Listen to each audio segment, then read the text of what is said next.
En primera persona. En primera persona. Entrevistas en Radio Q. Le damos la bienvenida al legislador José Cano. ¿Cómo estás, José? Buenos días, el Chino te saluda. ¿Cómo estás, Chino? Buen día. Bueno, muchas medidas, muchos movimientos, muchas medidas económicas, digamos, y esto produce incertidumbre, angustia, y en algunos sectores, curiosamente para algunos, es motivo de alegría. Bueno, esto de que sea el primer día, de que esté flotando, no hubo las famosas colas, ¿te acordás cuando había? En este sentido, podemos entrar técnicamente, decir, bueno, pueden comprar solamente, no pueden comprar lo físico, pero ¿cómo lo percibís con tus años y con una historia casi de déjà vu permanente en esta Argentina? Mira, creo que esto puede, digamos, generar una expectativa de real de crecimiento, va a depender de distintos factores, porque como bien decís vos, lo hemos vivido en distintas etapas de la Argentina, que cuando tomamos crédito el fondo iba a ser la solución y a partir de ahí venía el despegue económico y eso lamentablemente no ocurrió, ¿no? El gobierno este año, digamos, y meses de gestión, creo que lo único que tiene, digamos, para mostrar que es el haber arreglado los números de la macroeconomía, haber controlado, no definitivamente, porque hemos tenido procesos de suba de la inflación en los últimos 7, 8 meses, pero digo, bajó la inflación, hizo un ajuste fiscal que básicamente, ya lo charlamos con vos, lo Sí, pagó el sector de asalariado de la economía formal. Porcentaje mayor de ese ajuste, los jubilados, 77% la obra pública que no se ejecuta, que es algo que no se puede permanecer per se, porque no existe un país que no invierte en obra pública y tampoco ha definido un sistema alternativo con la participación pública-privada, que es, digamos, que se hace en países, para no compararnos con otros países del mundo, en Chile, por ejemplo, sí. eso está acotado a cierto tipo de obras que tienen recupero. Digo, hay rutas nacionales que no se están haciendo los mantenimientos, la construcción de vivienda, la vivienda social, hay, digamos, cuestiones que el gobierno va a tener que, pasado este año y 3, 4 meses, va a tener que rever o que en todo caso mostrar cuál es el rumbo, cuál es la alternativa que el Estado no invierte en obra pública. Y después ha habido un reacomodamiento de las tarifas que claramente la quita del subsidio afectó en términos reales el salario de la gente, porque la semana pasada estuve en un barrio, acá en el barrio de la periferia, Santa Lucía, que hicimos que le coloquen medidores a la gente, no tenían medidores, y bueno, en promedio te diría que son cuentas propistas el promedio de lo que le llegó entre 120 y 150 mil pesos. Ayer estuve visitando un jubilado, cobra 380 mil pesos, la boleta de la luz le llegó 150 Sí, mil sí, es pesos. terrible. Entonces, Y es digo, transversal, ¿no? Es transversal, porque no solo los sectores más vulnerables, por ahí hasta los sectores productivos, te hablas con pymes, con productores, te dice 1 millón, 1,5 millones, 2 millones de pagar de luces, mira, esta es mañana imposible. casualmente estaba conversando con un empresario importante, vinculado al tema, al rubro repuesto, que no estaba comprando porque también es una conducta bastante complicada que tenemos en la Argentina, que es La a partir de especulación, estos sí. anuncios que uno supone que debería haber, por lo menos en el corto plazo, estabilidad, porque la inyección de dólares al ingreso de dólares y la banda de flotación que el gobierno puso, por lo menos el primer día generó, digamos, contra toda expectativa, algo que está bastante, digamos, los mercados están bastante tranquilos, bajó el riesgo país, hubo un incremento en los bonos argentinos, pero bueno, las listas de precios son todas con aumento, Sí, ¿no? no, y aparte Entonces, en los que te pasan lista, porque hay muchos que directamente no quieren en vender lo que el te viejo, pasan lista, ¿eh? Entonces el yo te diría, sí, Chino, que y uno no, tampoco uno puede ser necio. Yo tengo contacto con economistas que me acompañaron en el Senado, que son docentes inclusive de la UBA. Tengo semanalmente, nos manda la CUNSA también informe. Yo digo que esto genera expectativa. Esa expectativa hay que consolidarla junto a otras medidas. No creo que sea bueno que el presidente, que supuestamente viene a bajar impuestos, en un día como el de ayer, mm, se pelee con el PRO, tenga un discurso bastante agresivo contra distintos dirigentes políticos importantes, contra el propio Macri, o que inclusive le diga al campo que si no liquidan hasta junio le va a aumentar las retenciones.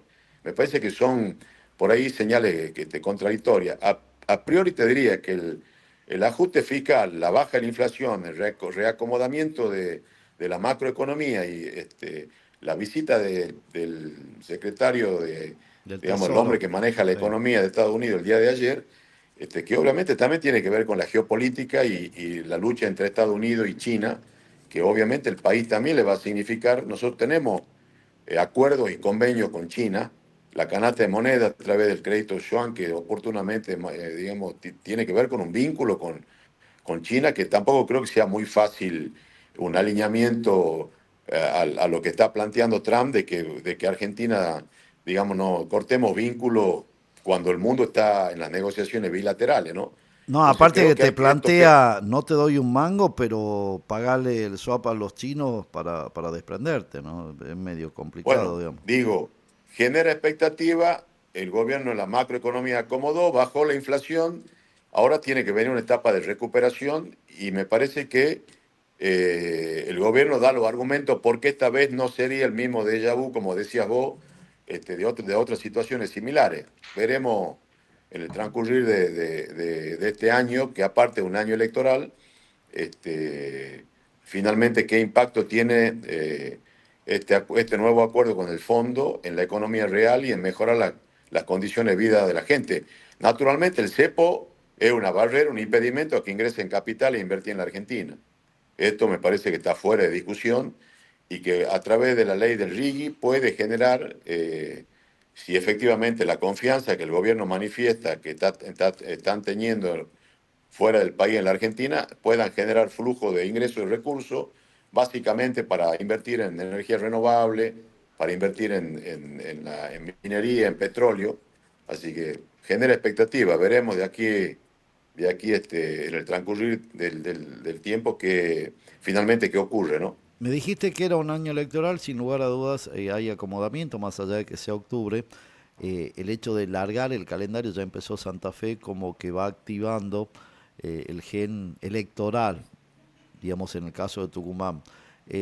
Muchas reuniones, te vi en Tafí Viejo también con Sánchez, siguen creando o potenciando esa alternativa por fuera de los dos planteos, tratar de no pegarse a los radicales peluca. Hay algunos legisladores que eligieron otro camino en los últimos semanas o meses. ¿Cuál es el planteo hoy del radicalismo? Mirá, nosotros estamos trabajando en reconfigurar un espacio que costó mucho tiempo construirlo, que arrancó, te diría, en el año 2013, cuando era impensado arrebatarle dos bancas al Perovich en su mejor momento. Y desde ahí venimos trabajando en la construcción de un frente que es el frente o la columna vertebral, el radicalismo de oposición al gobierno, al peronismo que gobierna 30 años Tucumán, 40 años.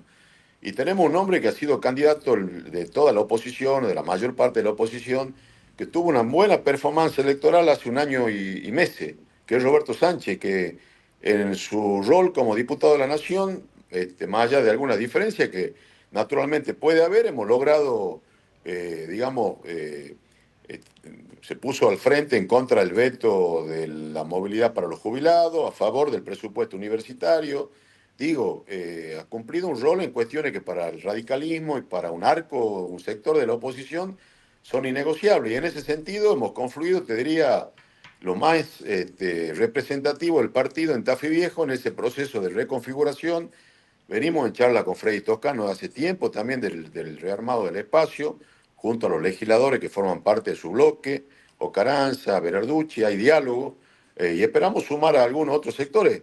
A ver, en Arjol fue el candidato a gobernador más votado hace muy poco en Misiones, de los radicales Peluca o de los que Mm, formaron otro interbloque. Y bueno, no es candidato de la Libertad Avanza y tampoco es candidato de Juntos por el Cambio en Misiones, donde está el PRO, la coalición quedó afuera. sí. Entonces, si hay alguien que le dio soporte parlamentario al gobierno de Milei fue Macri con sus diputados y senadores. Y en la ciudad de Buenos Aires, donde gobierna el PRO, no hay ningún acuerdo. Y ayer el propio Macri dijo que hablando con el gobernador de Chaco, donde se reconfiguró un frente electoral, donde está la Libertad Avanza, hubo un pedido expreso del gobierno de que no se integre el PRO.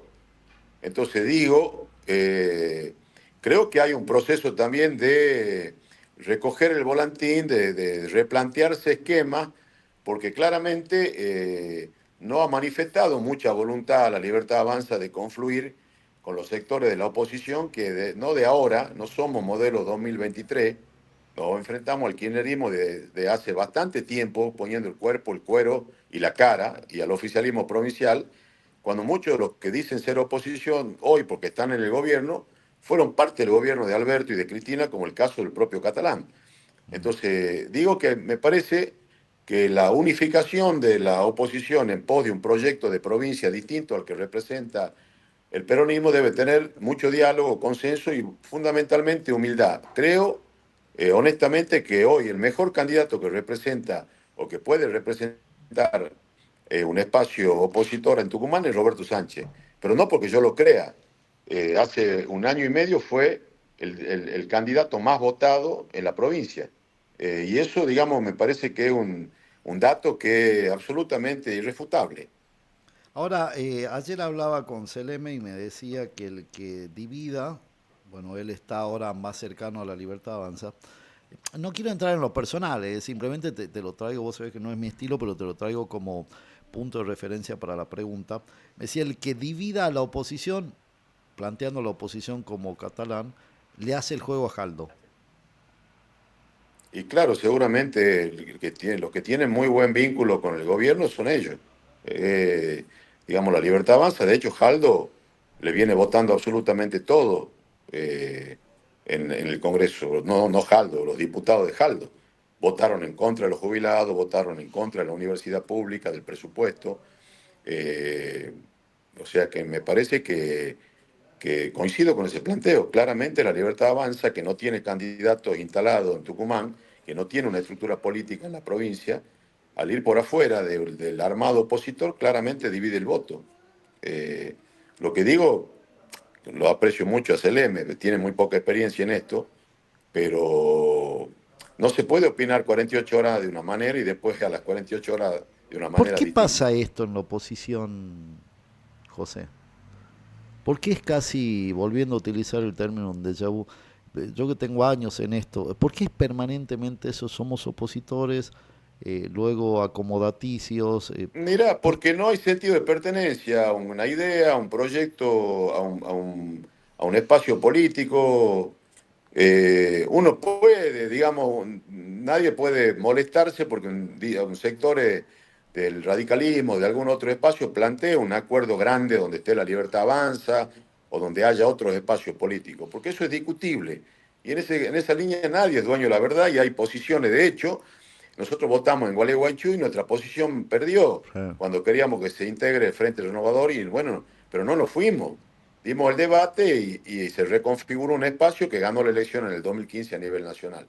Entonces, lo que uno no puede hacer es creerse dueño de la verdad y tomar decisiones de irse del partido o creer que uno es más que el partido, probablemente porque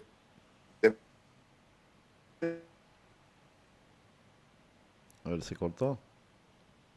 Ahí se de todo cortó. construir Sí. con hacer, digamos, o un seguidismo bobo, vacío de contenido, vacío de proyectos, vacío de un concepto de para qué se quiere gobernar. Bueno, y en ese sentido, y la última, también la gente se marea y pierde la brújula. Porque, como decías vos, si ayer te digo una cosa, hoy otra y pasado cambio radicalmente, la gente también dice, a ver, muchachos, si ustedes no tienen una línea mínima de conducta, ¿qué me vienen a decir por dónde va? Eso también es un parte de la autocrítica, porque viste que en lo discursivo Y eso es se parte, perdió no sé tanto si el me valor de escuchás, la palabra. no sé si me escuchás, Sí, ahí Néstor. te escucho, ahí te escucho. Bueno, el descrédito de la política tiene, entre otras cosas, un motivo en el vínculo con la sociedad, en el transfugismo político, en el Ah, que es votado por un espacio y se va a otro. ah. Entonces, porque si no la gente dice son todos iguales. Hoy estaban a favor, mañana están en contra. Bueno, yo creo que uno, vuelvo a repetir, la discusión de conformar frentes o espacios político entre partidos es discutible y a mí, digamos, no me genera ningún tipo de rubor de sentarnos a discutir de qué manera armamos un espacio opositor en Tucumán.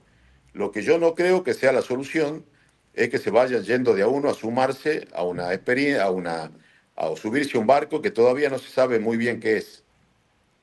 Y en ese sentido creo, y lo peor que uno puede hacer, Néstor, porque es a veces bastante injusto, que lo que no modificamos posiciones tenemos que dar explicaciones por lo que se van, ¿no? Sí, Entonces, la verdad que cada uno se tiene que hacer cargo de las decisiones que toma. sí, sin lugar a Y dudas. lo que a mí sí me molesta es que argumenten decisiones propias criticando a los que se quedan. Claro. Por el fin y al cabo terminan señalando a los que siguen en una línea, por lo menos de conducta. José, te agradezco la comunicación, que tengas buena jornada. Un gran abrazo.